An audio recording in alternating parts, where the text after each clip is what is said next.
Welcome to Scaling Without Breaking podcast, the show for startup leaders who are done winging it and sick of everything being a bottleneck.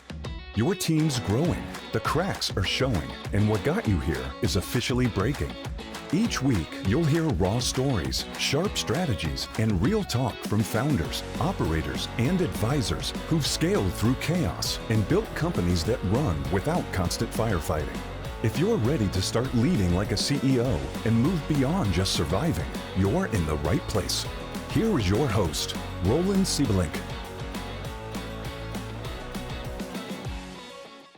Hello, everyone, and welcome to another episode of the Scaling Without Breaking podcast.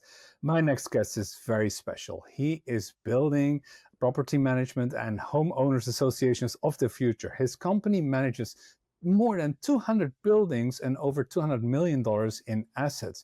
But here's their dirty little secret. 18 of their best employees aren't even human. They're AI agents with names, job titles, and even career paths. These digital workers help them triple revenue while cutting headcount. Now, the founder's first exit was to Vimeo. He's disrupting property management now with 5 times better margins than anyone else. And he's doing it all while raising 4 kids in the middle of New York City.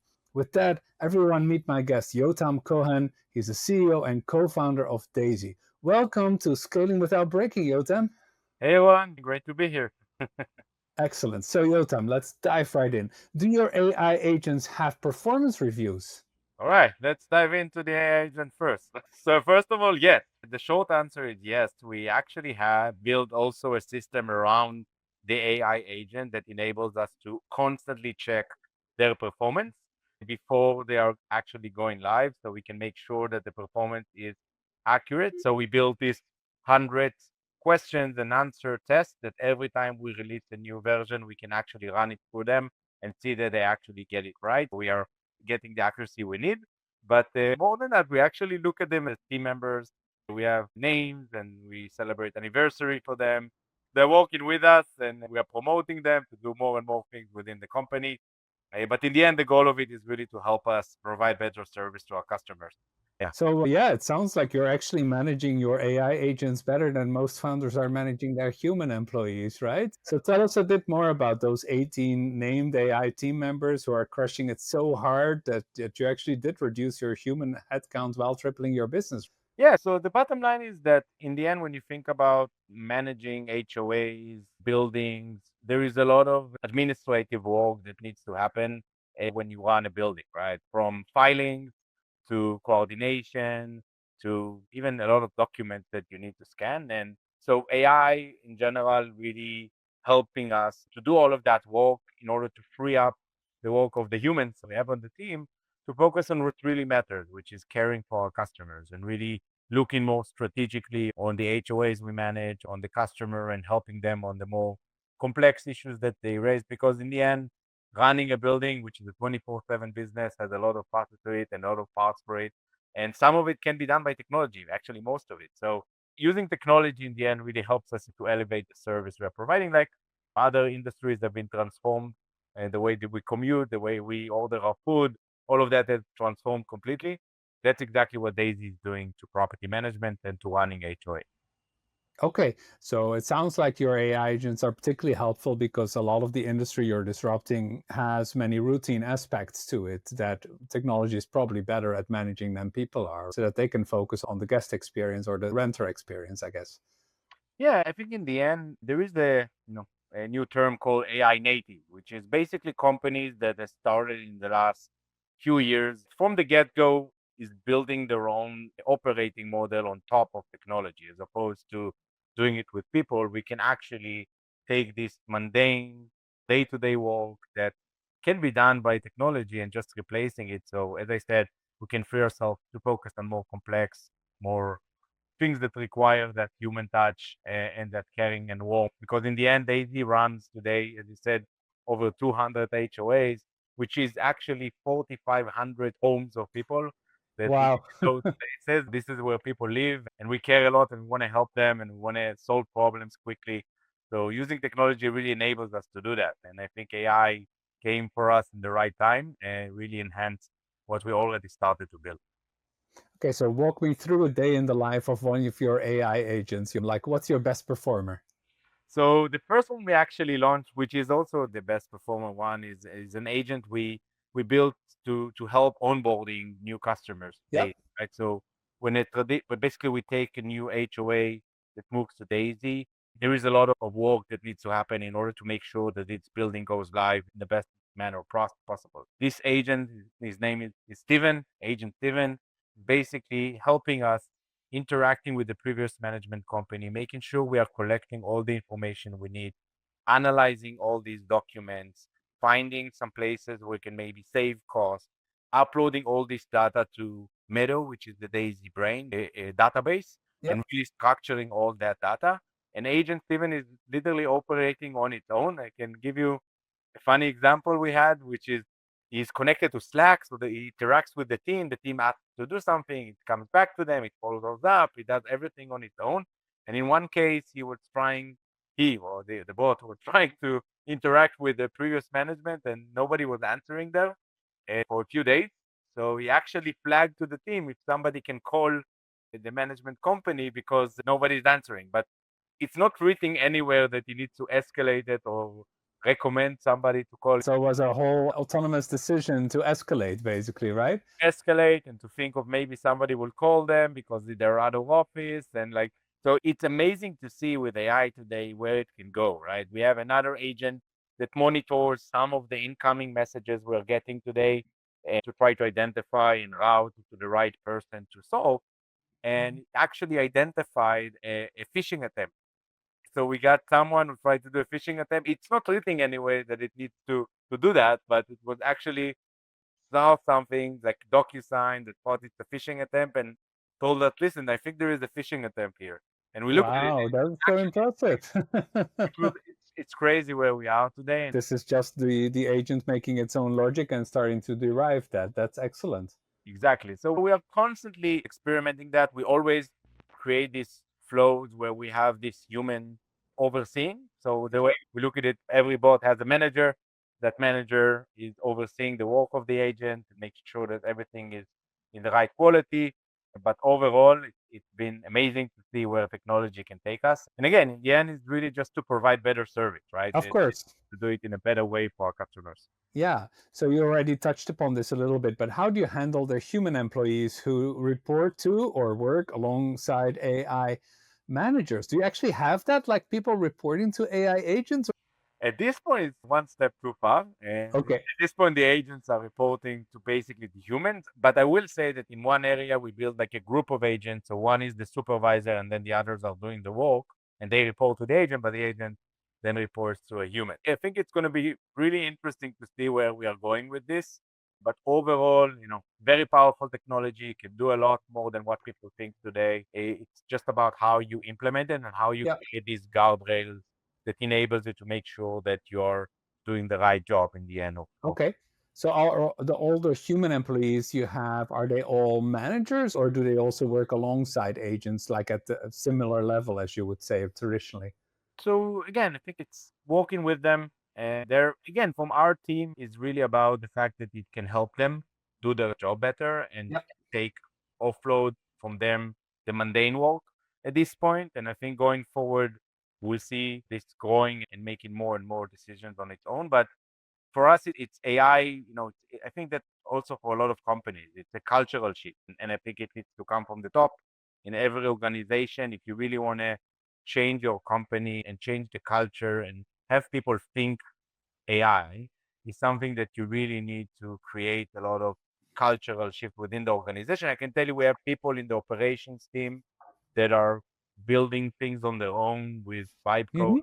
Hmm. We kind of like unlocked that, in my view, this flywheel in Daisy, and everybody is using AI constantly today. And I think it's just going to enhance, as we continue. Perfect. Okay. So you already mentioned some of the challenges you faced in scaling Daisy, right? I think you said you went from 0 to now 78 employees. Is that right? So recalling that whole journey, what broke first as you scaled? Being an entrepreneur means that there's no dull moment, right? So every time there's something new that breaks, I think, Yeah. we scale. And I think in the end, running 20 HOAs. It's not like running 100 HOAs. It's not like running 200. And when we'll get to 1,000 and more, I think it's always finding this area where you have a bottleneck or where there is a place where service level is going down, where you need to increase that. So it's always this area of growth and changes. I'm in general, one of our core values at Daisy is that we always evolve. And I think an organization always need to change, always need to understand where is the next jump, what do we need to do. We just announced that we opened New Jersey, so we opened a new state, like all this process around that. We signed big buildings right now that we need to modify a lot of the things of how we are operating. So there is a lot of change constantly. I think that's what's also very, very exciting to really see what's the next jump for the company. And I think for people in general, working startups, that change is addictive, right? So every 3 months, That's why people want to join a startup, hopefully, right? yeah, you have a lot of opportunity for growth. And I think, and I tell it to my team all the time, all of us need to evolve all the time, right? Even myself, we always need to kind of like think, okay, how can I evolve as a person, as a team, as a company, as a building as well? How do you evolve to the next level? Exactly. And what if you find you yourself are the bottleneck sometimes? I do sometimes feel it. I think me and my co-founder, we from the get-go have a very candid, open discussion as well as in my leadership. So we always give feedback to one another. And sometimes I need to evolve as well. And I respect that feedback and I try as well, right? Like every person. And so I think, yeah, overall, all of us need to constantly evolve and change and Hmm. to the next level. What have you found is the biggest bottleneck right now in moving to maybe signing 20 buildings a month instead of 10, which I believe was your average? Yeah. So today we're signing about 10 buildings a month, growing very fast. We're number 8 in New York with the number of buildings. We are, we want to be top 5 by the end of the year. So we're pushing very, very strong. I think overall with the last growth, we increased dramatically the unit count that we're managing. All the service around all these units, the front desk, the reaching out, the service. This is an area where we are now looking at and trying to basically improve, take to the next level. But overall, again, it's always about this, how can we make our customers happier by resolving those issues and those tickets that are coming into the AD faster and by constantly keeping them in the loop of what's happening. And so, yeah, that's the big jump for us right now. Okay, very good. So you did mention you just entered New Jersey, right? How do you pick which markets to enter next? Do you just look next door or where you live with your family, or what's the decision criteria? So first of all, we did a really thorough analysis on kind of like where there's the biggest number of HOAs and the needs and wants. But I can tell you in general that we have a lot of customers reaching out to us. This industry as a whole is completely ripe for disruption. The Yep. satisfaction is very, very low. But this is an area that is really ripe for disruption and creating a better service. The average NPS in this industry is -10, right? So people usually hate their property management company, Yeah. which is understood because those are the companies that run everything. But overall, we see that pain, and a lot of customers are reaching out to us. Okay. The next year, we're probably going to open there as well. I think the huge market. Just in New York, we have 14,000 HOAs and condo buildings and co-ops as well. But the thing, it's a really big market, and we're really excited to disrupt it and to constantly increase our footprint. So at the moment, do you feel like you can mostly rely on inbound for people basically reaching out to you to grow your customer base? Yeah, we have a lot of referrals coming from existing communities. We also do some advertisements so people will know about us because people kind of like got to used to a place where, okay, this is what's out there. This is the standard. Just stay with the devil. That's the sentence we constantly hear. Like, okay, the same person. This is the standard of property management. It is what it is. Doesn't matter if I switch from one to another. They're all the same. And I think that Daisy brings a very fresh approach to an industry that really needed us. And we're excited when people hear about us. They're like, we had some customers that, they said like, I thought about even starting it on my own.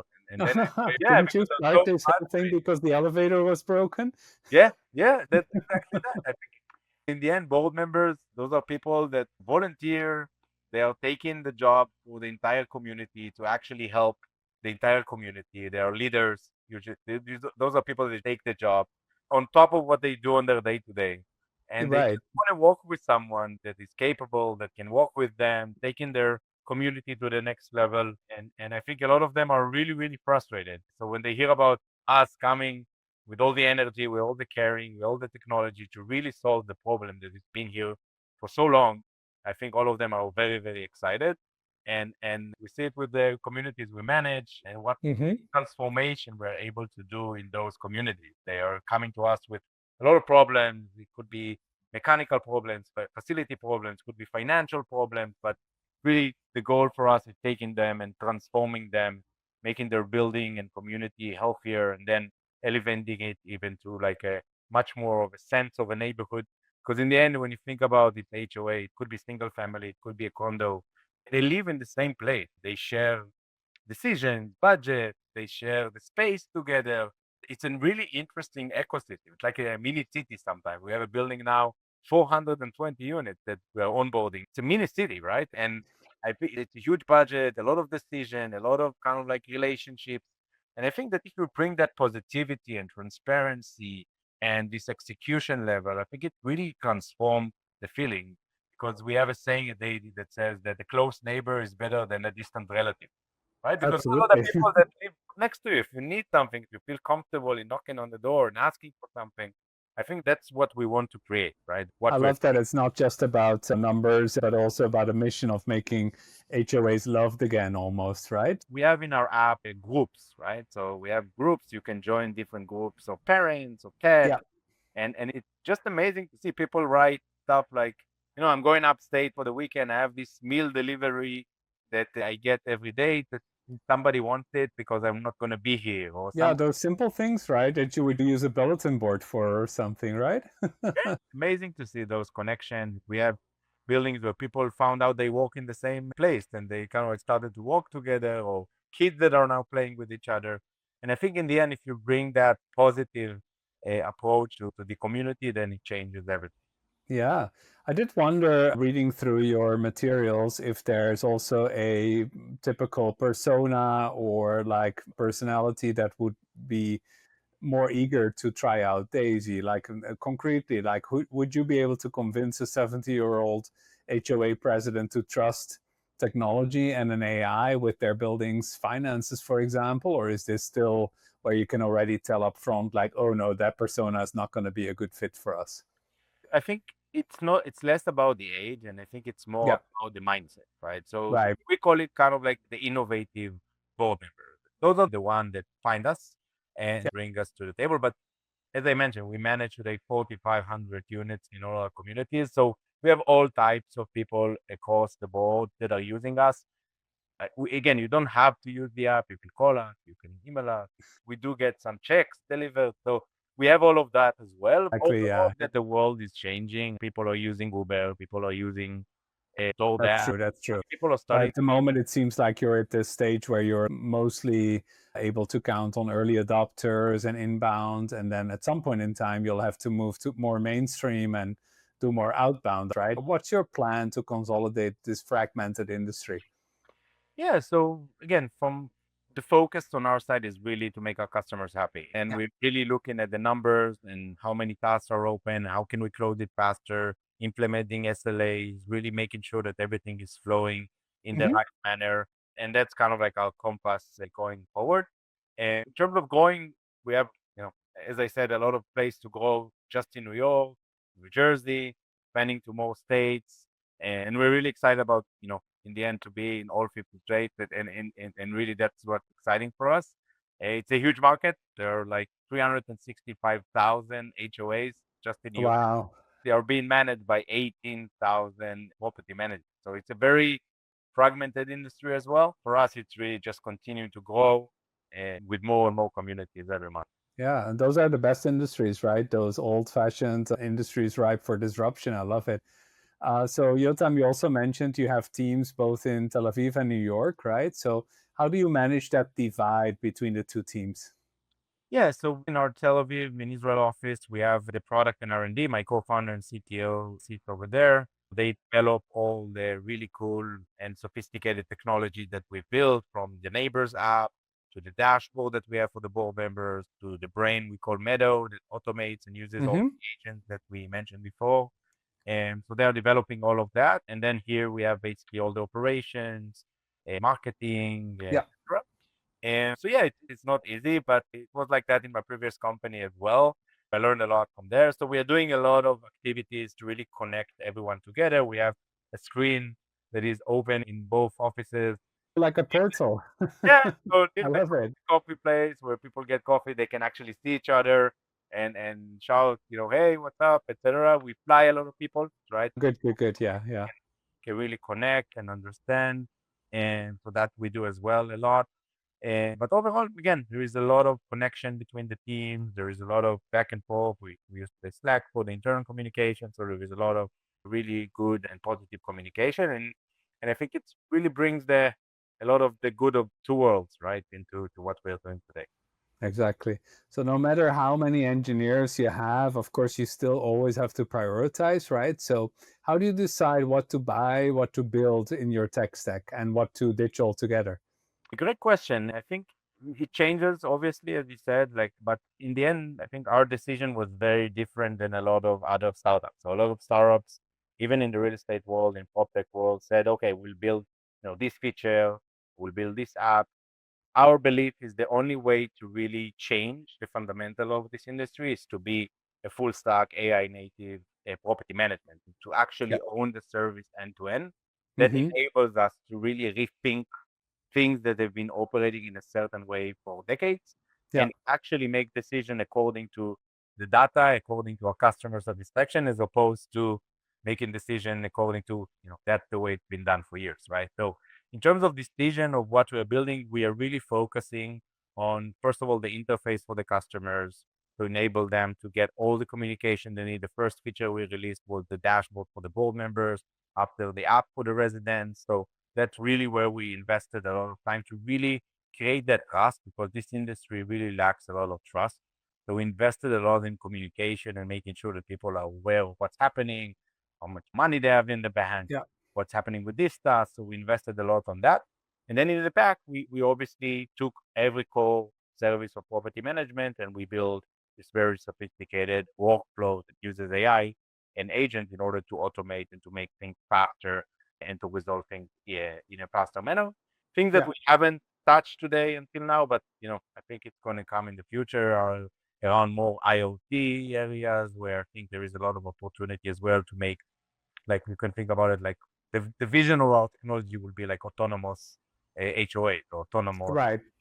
autonomous buildings. Like you have autonomous cars. So I think a building not moving might be easier to build in the end, but think about this old data that is running in the building, all the ecosystem around the building. So we just released a vendors app so they can connect as well, and brokers portal that they can use as well, and the supers app so the super can be connected. So the goal in the end is to connect everybody into one system and then to be able to actually make things faster. And very similar, I would say, Hmm. Uber did in a different world and Amazon did in a different world. And I love that you have such a strong vision around, like, if we really want to disrupt things, we cannot just buy into like the current CRMs and the current support systems, because it'll force us to stay with a broken model. correct, correct. And I think that's part of the problem of this industry. There is this property manager, everything falls on their shoulder.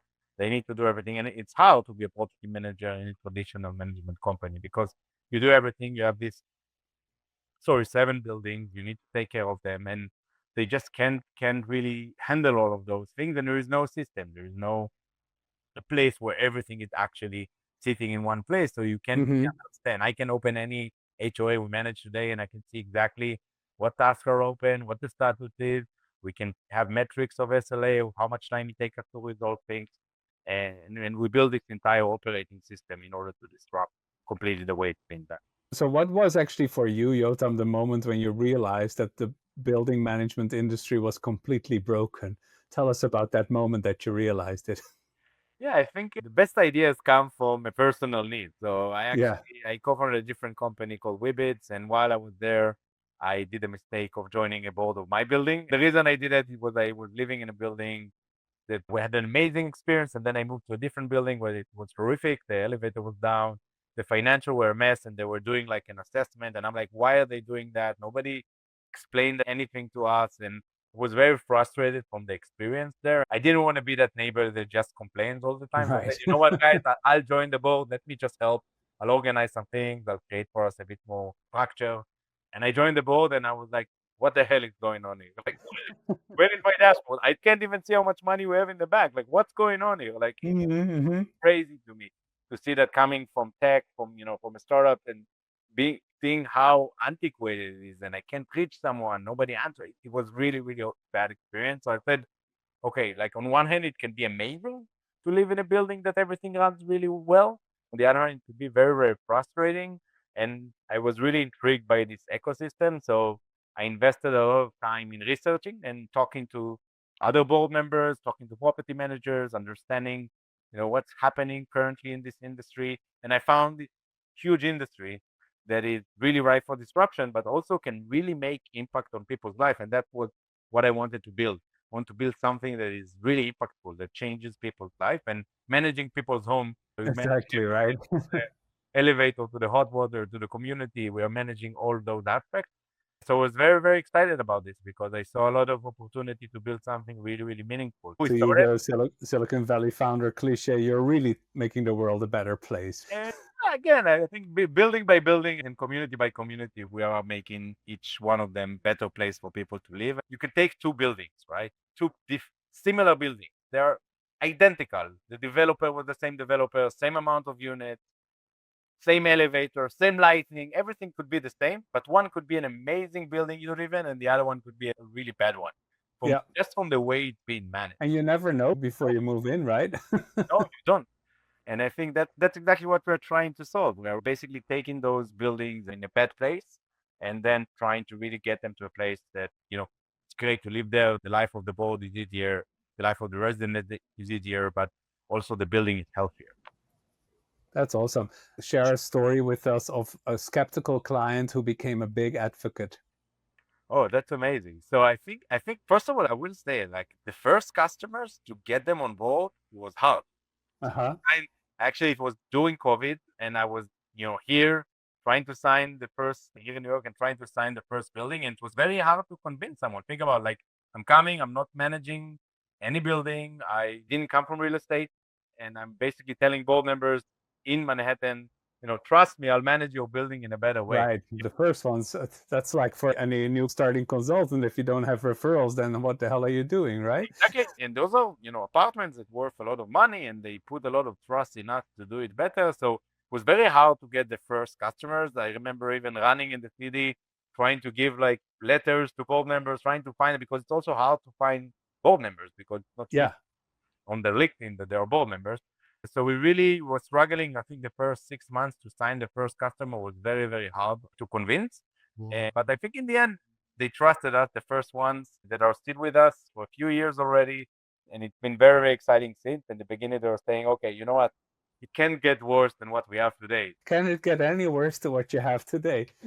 Yeah. So they trusted us. We went with the first building. We went live and it went really well since then. And we had a lot of learning curves in some areas, but I think overall we are learning really, really fast. And I can say today that I know this industry really, really well. Excellent. That was in the beginning like that. So paint us a picture of what property management will look like in 2030, in 5 years, if you succeed. Well, I think overall, in the era of AI, it's very hard to think 5 years ahead. I can tell you that because every 6 months, so many changes are happening. So I think that if you imagine where Daisy is heading and what we're trying to solve and change in this industry, the way we look at it is like this ideal HOA building where everything is running automatically, right? So it's connected to the space, it's connected to the data, it's connected to the financials. So you can actually use all this data and all these interactions to be much more predictive in how we operate and how we run those places. The sense of community is amazing. People can actually connect with one another. They feel like they live in the same place and they help one another. It's something that we really want to foster in every asset that Daisy is there. And I think all of that world will happen. So we want all of those things to be streamlined, transparent, to bring that one. And again, the second value we have is positivity begets positivity. So really creating this network effect of positive environment in the communities that we manage where people trust one another, help one another, and that's eventually where we get. I love it. It's almost like the anti-bubble technology or anti-social media isolation technology, right? I love it. That's great. And I think in the pre-call we said there are some parallels also with like the difficulties the political system has in people not engaging and stuff like that, right? So Yotam, let's get to know you a little bit more as a person. So tell us in detail where you grew up. So I grew up in Israel in a small village called Harada, 300 families. That's where I grew up. I lived in Tel Aviv many years before I moved over here. I have 4 kids, young kids. My wife, Michal, which we moved together here. What was it like growing up in a small village and then moving to the big city, first Tel Aviv, then New York City? I can tell you it's very different. I wouldn't compare to New York. New York City is a very special city, I'll say. It's There's no like it unconventional. anywhere on the globe, right? Yeah. But no, I think I grew up very independent, big in small village, as I mentioned, amazing parents that has a lot of grit in their life. So I think I took a lot from them on that. And that entrepreneurial spirit that I got, I think I got from them. I'm going to ask you about that. When did you first realize you were entrepreneurial? You were like a problem solver? I think after college in Israel, everybody goes to the army. So I think the army also pushed that a lot. I enjoyed since I'm very young to lead people. And like we had like our Boy Scouts back then, but I always enjoyed leading and leading people, taking people with me. I think it goes really hand in hand. I think grit and leading people is something that goes really hand in hand with being an entrepreneur because you need to lead people in a lot of uncertainty and a lot Yeah. of very tough times. Always something Hmm. breaks, like everything happens all the time. So I think the ability to lead people, make them very confident in where you're taking them while everything is very uncertain, I think it's something that I had since I'm a Is kid. that your core definition of an entrepreneur, to be able to lead in uncertainty? I would add to that the ability to evolve and change all the time. Hmm. I think that ability to lead in uncertainty is a key trait you need to have as an entrepreneur, as well as ability to evolve all the time and change and adopt because It's that combination that is so rare, I think, right? I mean, looking at like, angel investments or also early stage companies, one of the things I'm always looking for is like, do they have both that strong vision and are they stubborn about it? But can they then also pragmatically evolve and find different solutions than what they have in their head? And it's either or in most cases, you know? Yeah, I think there is a lot of things that contradict one another that you need Hmm. to have as an entrepreneur. You need on one hand to have a big vision to live, in the future. On the other hand, you need to be very practical and see the numbers and see where we are. You need to be very positive. On the other hand, you need to really live. Like there is a lot of contradiction, I think, in being an entrepreneur, and you need to be able to do both to some extent. But I think that overall, I think that the ability to lead and to take and to execute is key. Did you get both aspects from both parents? Because you mentioned they inspired you to be an entrepreneur as well, right? Or is it more like you got one aspect from your dad and another aspect from your mom and you're the perfect combination? It's funny you ask that. Now that I'm thinking about it, it's actually, I think, a combination. I think my father is much more visionary, I would say, in general, and my mother is a bit more practical. Both are Okay. amazing people. But I think now when you ask that, I actually think about it, and I think it's a combination of both. Okay. I don't know if the perfect. Definitely was good that they came together, it sounds like, right? That's excellent. So, Utam, it sounds like you've always been someone who fixes broken systems. Is that fair? I think I'm drawn to problems and to solving problems. That I would say it's fair to say. How hard is that to stop solving problems when you are the CEO and you have 78 people doing that for you? It's very hard. I'm a very in the details, I would say, type of a CEO. I believe in that. I think that that's where I get, the signals I need in order to make decisions. So I am very involved. I wouldn't say I'm trying always, obviously, to constantly empower people. I think people should be empowered to make decisions, but I do like to know the detail. I think that Hmm. knowing the details gives you a lot of good signals from different places, and then the decision you make is usually a better decision. And I make mistakes as well, obviously, like any other person. I'm trying to do less all the time. But yeah, I think that, we have an amazing team. They make decisions. They lead a lot of really great areas of our business. So yeah, So I heard that trust, transparency, and always evolving, they're really core values. Would you say they come from your upbringing as well? come from what, sorry? From how your parents raised you? Yes. Yes, 100%. The first document that Nir, my co-founder, and myself did for the company was our core value.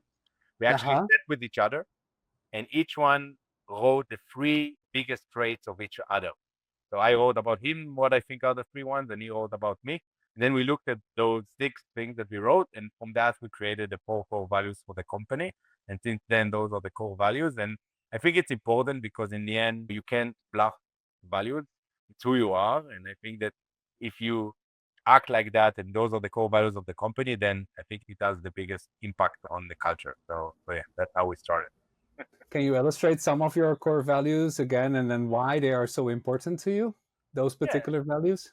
So the first one I said before is like always evolve. I'm a person who is very curious. I love to learn. I love to learn new things. It comes with also being very humble and I don't know anything. So I want to learn. And I think that when we look at our industry, we always need to evolve. We need to change. So I think that's one. Both my Neil and myself are like that. The second one is change the game. We are going to an industry that exist here for decades. It's not like we are coming up with a new completely idea that's actually existing, but we need to change the way it's being done because currently it's broken. So we expect also people in the company to think outside of the box, to make changes, Mm-hmm, to mm-hmm. change things. Because the sentence I hate the most to hear from people is like, "No, that's the way it's been done." So I'm like, okay, so let's do exactly the opposite, right? So it's like you got to change the way it's been done. The third thing, which I think makes a lot of sense in what we do, is to actually care. We manage people's home. We manage people's money. We need to Mm-hmm. really care about the experience they're going through. And I think that goes a long way across who we are and of course, the entire team. And the last one, which I actually love the most, which is positivity begets positivity. I really believe that being positive as a person has a network effect. If you're coming with energy, with positive energy, then the person becomes positive and it creates this really great environment. And I think it's true for buildings as well. Some neighbors, like to complain all the time. Some neighbors are coming and trying to fix and make the building better. And we see that in some of the buildings, you just put flowers in the lobby. They do stuff. They Oh, have a community event. Like those are the things that I think create this network of positivity. And I think you rather be positive than negative, right, in your life. So I believe in that a lot. absolutely. Where do you think that positivity value comes from?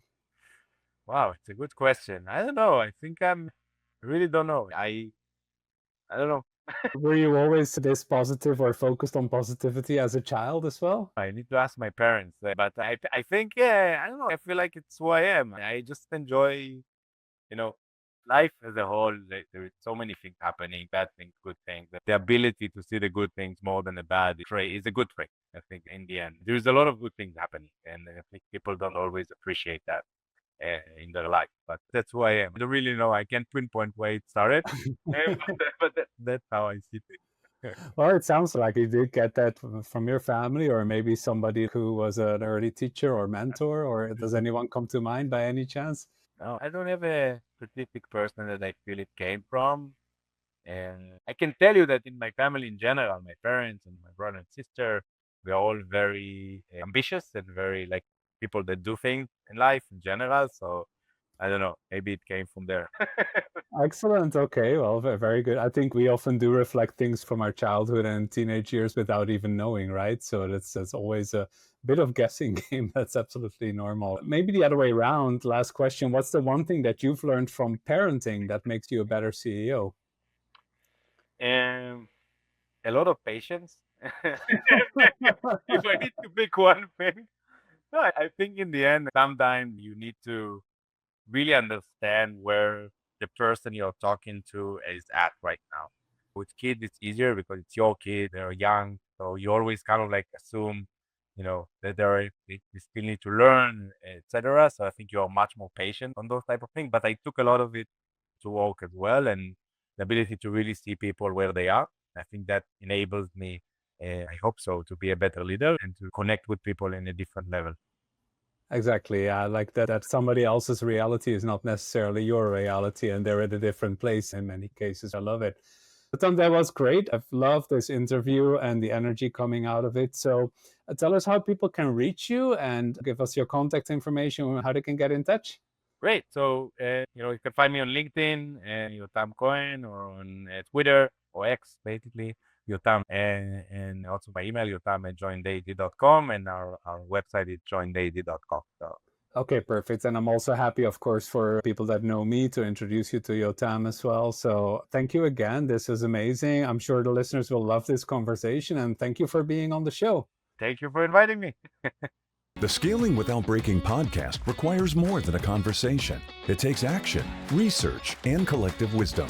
If today's episode resonated with you, we'd love to hear your insights. Join the conversation and help us shape the future together.